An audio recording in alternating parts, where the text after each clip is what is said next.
दरम्यान राज्यात सुरू असलेल्या ऑपरेशन टायगरच्या चर्चांच्या पार्श्वभूमीवर ठाकरेंच्या पक्षाचे गुहागरचे आमदार भास्कर जाधव यांनी उद्धव ठाकरेंना सल्ला दिलाय।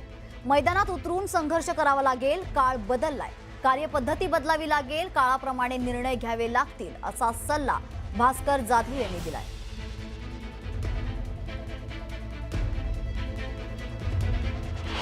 जे काही करावं लागेल ते मी पक्षप्रमुखांच्याकडे बोलणारच आहे, ते बोलावंच लागेल। हे रोज जातायत फक्त बोलून चालणार नाही।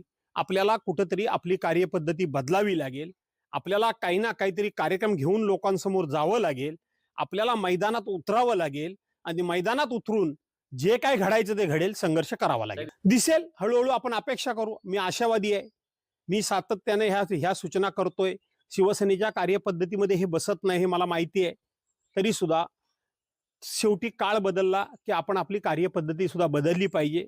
काळ बदलला की आपण आपली दिशा सुद्धा कधी कधी बदलावी लागते आणि काळ बदलला की आपल्याला काही निर्णय काळाबरोबर जाण्याकरता घ्यावे लागतात, ते त्यांना घ्यावे लागतील।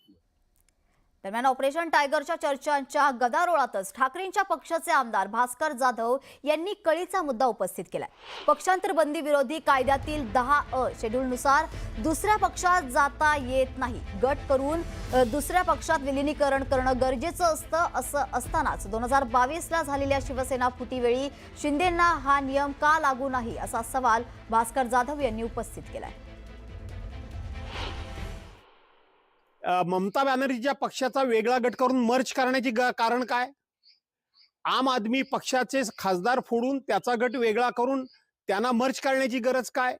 मग आता एकनाथ शिंदेनी जे उद्धव साहेबांचे 6 खासदार फोडले त्यांचा वेगळा गट केला, त्याची गरज काय? याचा अर्थ पक्षांतर्गत बंदी विरोधी कायदा 10A शेड्यूल मध्ये इथं दुसऱ्या पक्षात तुम्हाला जाता येत नाही। एक तर तुम्ही गट करा आणि गट करून कुठल्या तरी पक्षामध्ये मर्ज व्हा। ते काम 2022 साली झालेलं नाही। आता कोर्ट निर्णय काय देतं ते बघावं लागेल, कारण कोर्टाला आता हे दाखले समोर घ्यावे लागतील की जर कायद्यामध्ये गट करायची गरजच नव्हती तर आता हे पक्ष गट का करतात आणि त्यावेळेला गट का त्यांनी स्वतंत्र केला नाही आणि कुठल्या पक्षामध्ये मर्ज झाले नाहीत। त्यामुळं कोण मोठा होईल आणि कोण छोटा होईल, थोडा आगे आगे देखो होता है क्या। तर ऑपरेशन टायगरच्या पार्श्वभूमीवर न्यूज 18 मराठीचे प्रतिनिधी बालाजी निरफळ यांनी खासदार ओमराजे निंबाळकर यांच्याशी एक्सक्लुझिव्ह संवाद साधलाय। आपण सध्या पुण्यात असून 20 तारखेच्या निकालानंतर भूमिका स्पष्ट करणार असल्याचं ओमराजेंनी यावेळी सांगितलंय।